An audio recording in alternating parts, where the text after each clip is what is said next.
बिस्मिल्लाहिर्रहमानिर्रहीम। अस्सलाम वालेकुम एवरीवन। उम्मीद है कि आप सब खैरियत से होंगे। आज की वीडियो का टॉपिक है हैमलेट्स थर्ड सोलोलिक्वी, हैमलेट की तीसरी सोलोलिक्वी जो कि एक्ट 2 सीन 2 के अंदर आती है। इसका टेक्स्ट कुछ इस तरीके से स्टार्ट होता है कि now I am alone, oh what a rogue and peasant slave I M.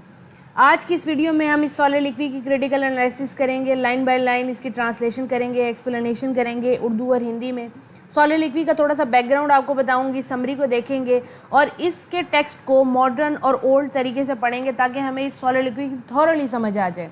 और जो भी नोट्स मैं आपको इस वक्त स्क्रीन पे दिखाऊंगी वो इस वीडियो के डिस्क्रिप्शन बॉक्स में एक लिंक दिया हुआ है नोट्स पीडीएफ का। जब आप उस लिंक पे क्लिक करेंगे तो ये वाला पीडीएफ आप डाउनलोड कर सकते हैं मेरी वेबसाइट पे जाके। पर उससे पहले मैं आपको अपना यूट्यूब पे चैनल दिखा दूं। ये यूट्यूब पे चैनल है मेरा बीएस इंग्लिश लिटरेचर नोट्स का, जिसके ऊपर मैंने हैमलेट की और भी सोलोलिक्वीज अपलोड की हुई हैं और लिटरेचर के बहुत सारे ऑलरेडी टॉपिक मौजूद हैं। अगर आप इस चैनल को सब्सक्राइब कर लें और इस बेल आइकन को प्रेस कर लें तो ये सारी वीडियोज़ आपके पास शो होना स्टार्ट हो जाएंगी और आप इनसे अपनी स्टडी में मदद ले सकते हैं।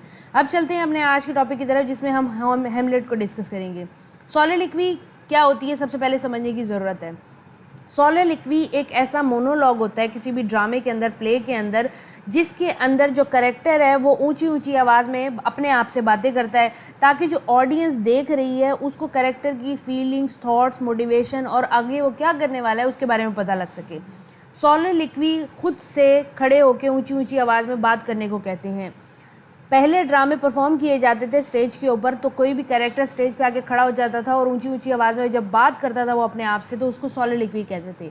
इस टेक्निक को राइटर इसलिए इस्तेमाल करते हैं ताकि ऑडियंस को पता लग सके कि प्ले के अंदर चल क्या रहा है या कैरेक्टर क्या महसूस कर रहा है। कैरेक्टर के एहसासात को बताने के लिए राइटर्स जो हैं वो ये टेक्निक को यूज़ किया करते थे।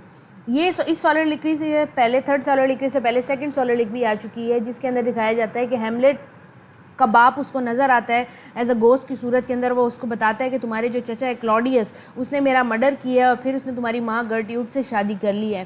तो ये सारी साजिश जो है ये क्लॉडियस की है। अब हैमलेट को जब ये पता लगता है तो वो पहले ही अपने बाप की डेथ पे उदास होता है, अपनी माँ की दूसरी शादी पे उदास होता है। तो इस बात को सुन के वो और ज़्यादा उदास हो जाता है, साथ ग्लूमी भी हो जाता है। अब वो क्या चाहता है, वो रिवेंज लेना चाहता है क्योंकि उसके फादर का जो गोस्ट है उसने उससे कहा है कि तुम रिवेंज लोगे मेरे बेटे।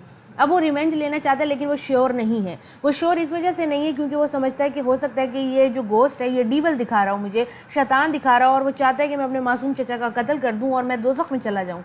तो क्रिश्चियनिटी के अंदर कुछ ऐसे बिलीव्स होते हैं।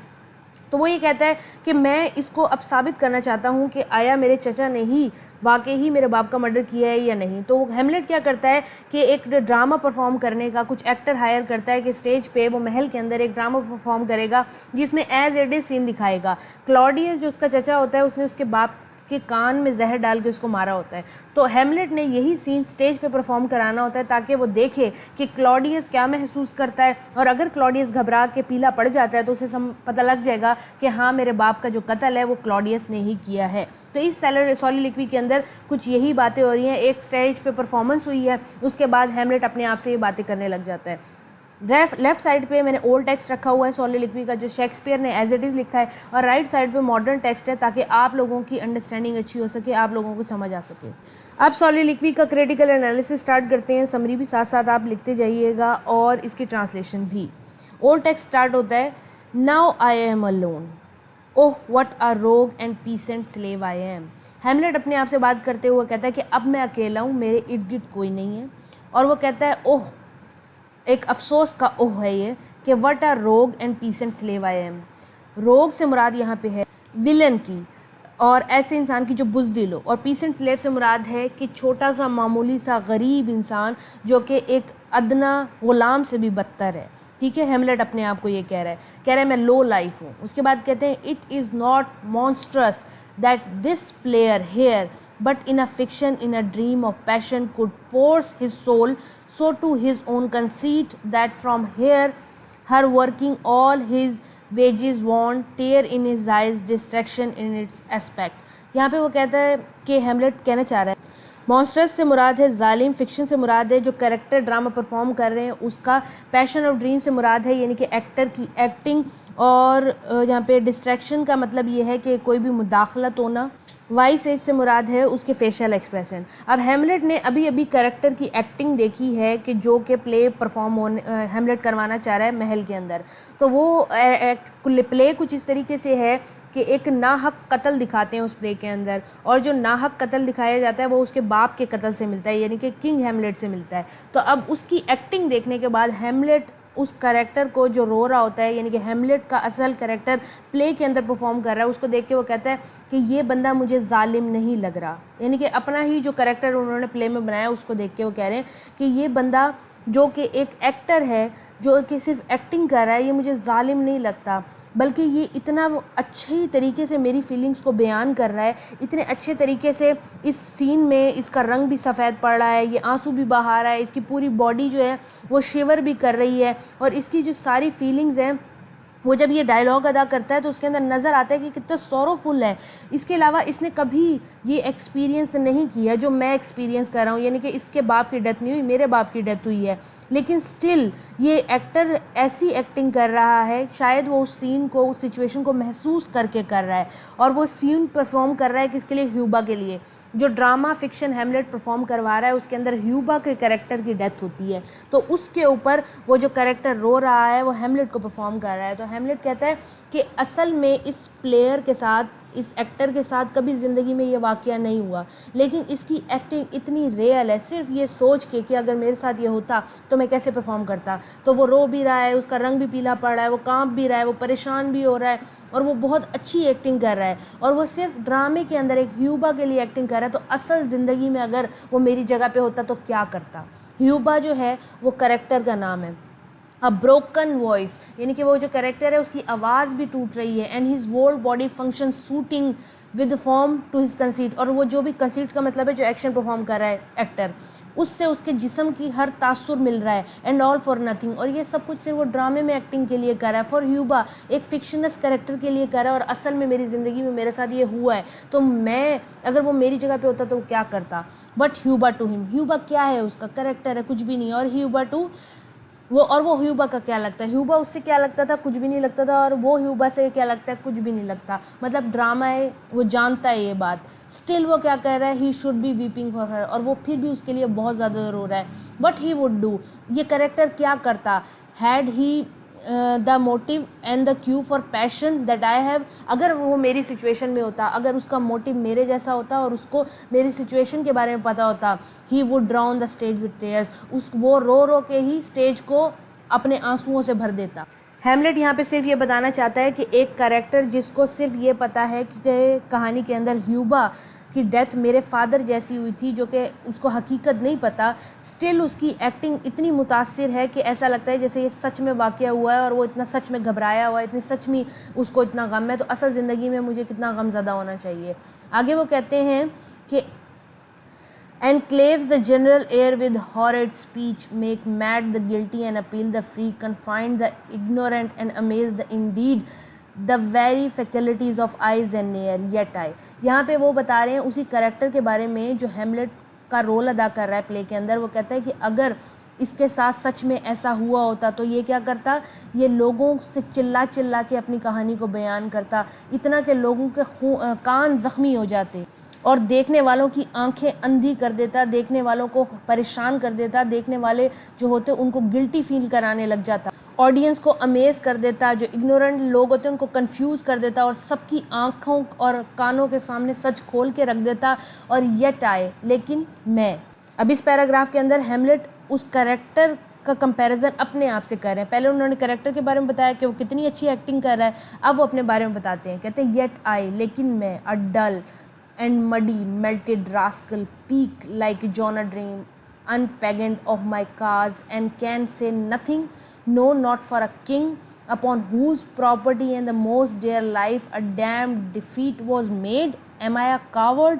अब यहाँ पे वो कहते हैं कि मैं डल हूँ, मैं मडी हूँ, मैं रास्कल हूँ, मैं बुरा हूँ, मैं अनकरेजस हूँ, मैं सिर्फ दीवानों का ख्वाब, मैं दीवाना ख्वाब रखता हूँ। जॉन ड्रीम का मतलब है दीवानों वाला ख्वाब रखना।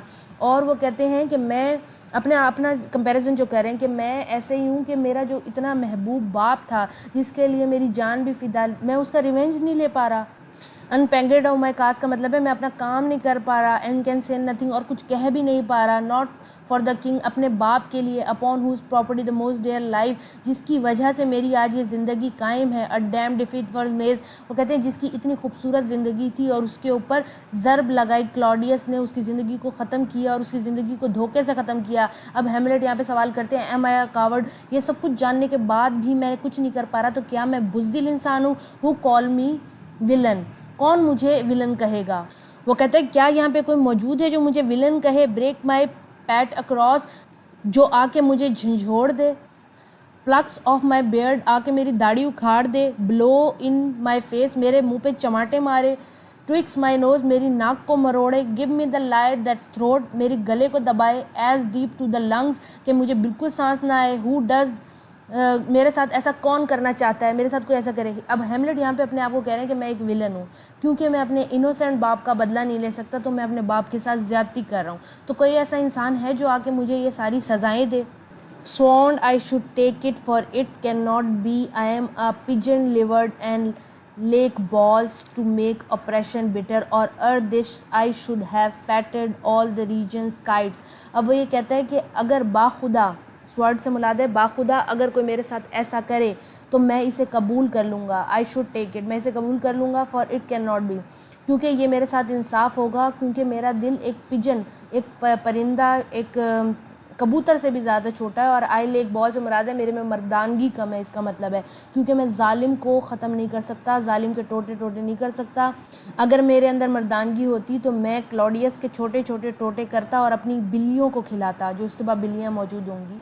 With this slave's offal bloody bawdy villain, remorseless, treacherous, lecherous, kindless villain, oh vengeance. अब यहाँ पे वो क्लॉडियस का जिक्र करता है कि अगर मैं मर्द होता तो इतने बुरे इंसान को, क्लॉडियस का जिक्र कर रहा है कि जो कि खूनी है, खूनी दरिंदा है, ऑब्सेस्ड है, ट्रीचियस है, धोखाधड़ी देता है, लालची है, जिसमें ज़रा रहम नहीं है, जिसमें ज़रा खौफ नहीं है, जिसको ज़रा गिल्ट नहीं है, उस विलन को मैं मार चुका होता, उसके छोटे छोटे टोटे कर चुका होता और उसके छोटे छोटे टोटे अपनी बिल्लियों को खिला चुका होता। आगे वो कहते हैं ओह वेंजेंस, इंतकाम। अगेन फिर हैमलेट अपने ऊपर आ जाते, कहते हैं वाई, क्यों, what an ass I am, मैं कितना बुरा हूँ, this is most brave that I the son of a dear father murder prompt to my revenge by heaven and her, must like a whore unpack my heart with words and fall a cursing like a very drab। यहाँ पे Hamlet अपनी बुराई करते हुए कहते हैं मैं कितना बुरा हूँ, बस मैं इतना ही बहादुर हूँ, मैं इतना ही ब्रेव हूँ, मैं अपने महबूब बाप का जिसका कत्ल हुआ उसका रिवेंज लेने की बजाय जिसका हुक्म मुझे जन्नत और दोज़ख से आया था, मैं एक बुरी औरत की तरह अपने मुंह से सिर्फ लफ्ज़ निकाल सकता हूँ, और वो लफ्ज़ भी मैं अपने दिल ही दिल में कहता हूँ, लोगों को नहीं बता सकता। ऐसे मैं बुराइयाँ कर सकता हूँ, सिर्फ ज़बान चला सकता हूँ और खड़े रह के सिर्फ अपने बाप का मौत का तमाशा देख सकता हूँ, मैं कुछ भी नहीं कर सकता, मैं इतना कम बहादुर हूँ। आगे वो अपने आप को ही कर्ज करते रहते हैं, फ़ी अपॉन मी, मतलब कि मुझ पे लानत हो, फो अबाउट माई ब्रेन, मेरा थका हारा मांदा भी दिमाग, आई हैव हर्ड, मैंने सुना है, that guilty creature sitting at the play, जो भी मुजरिम होते हैं अगर वो ड्रामे देखें, क्योंकि पहले ड्रामे लोगों के बीच में परफॉर्म होते थे थिएटर में, तो वहाँ पे अगर वो बैठा हो, have by the very cunning of the scene, और अगर सीन बहुत ही अच्छे तरीके से उसको दिखाया जाए, been stuck on to their soul that pleasantly they have proclaimed their malefactions, तो अगर उन्हीं के किए हुए जुर्म उनको स्क्रीन पे दिखाएं या उनको स्टेज पे दिखाएं तो वो अक्सर जुर्म को कबूल कर लेते हैं।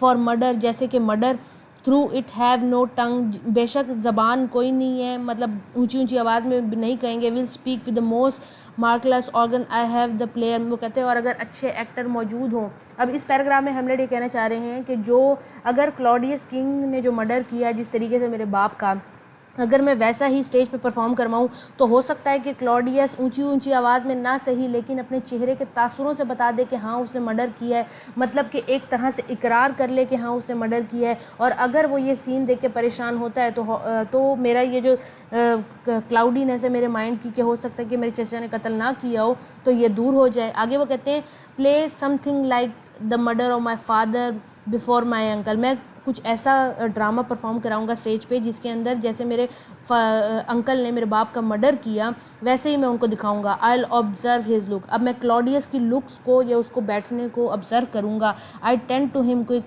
If he but bleach I know my course, अगर वो उसका रंग उड़ जाता है ये ड्रामा देखने के बाद और कोई उसके अंदर तब्दीली आती है तो मैं जानता हूँ कि फिर मुझे क्या करना है, मतलब रिवेंज ले रहे हैं। The spirit that I have seen may be dual. अब वो अपने बाप के भूत का जिक्र करते हैं कि जो मैंने स्पिरिट देखा था, जो सोल देखी थी अपने फादर का, जो जिन देखा था, हो सकता है कि वो शैतान ने भेजा हो। And the devil hath power, और शैतान के पास इतनी ताकत है कि वो to assume a pleasing shape, तो वो किसी भी शक्ल में आ जाए। यह हाँ, and perhaps out of my weakness and melancholy, और मैं जो इतना उदास रहता हूँ और इतना डिप्रेस्ड हूँ, हो सकता है इस वजह से मुझे अपने बाप का भूत शैतान दिखा रहा हो ताकि वो मुझसे गुनाह करवाना चाह रहा हो। As he is very potent, क्योंकि उसके पास बहुत ज़्यादा ताकत है और उसके पास बहुत ज़्यादा स्पिरिट्स भी मौजूद है। एब्यूज़ मी थ्रू डैम, और हो सकता है कि वो मुझे आखिरत मेरी ख़राब करना चाह रहा हो। I have the ground more relative than him, लेकिन फिर भी मैं अपनी उसकी शैतान की कही हुई बात या जिन की कही हुई बात या रूह की कही हुई बात पे नहीं जा रहा, बल्कि लॉजिक पे जा रहा हूँ। द प्ले, ये जो प्ले मैं परफॉर्म करवाने वाला हूँ, the thing wherein I catch the consequences of the king,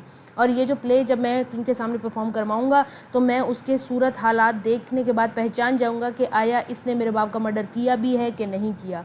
उम्मीद है कि आपको थर्ड सोलोलिक्वी समझ आ गई होगी। इसके बाद हेमलेट जो है वो एग्जिट कर जाता है, नेक्स्ट सीन में शिफ्ट हो जाता है। और ये क्रिटिकल एप्रिसिएशन जो मैंने आपको अभी सुनाई है, ये मैंने अभी बोली भी है और ये सामने आपको नज़र आ रही है। ये आपको इसी वीडियो के डिस्क्रिप्शन बॉक्स में मिल जाएगी। अगली वीडियो तक के लिए अपना ख्याल रखें। अल्लाह हाफिज़।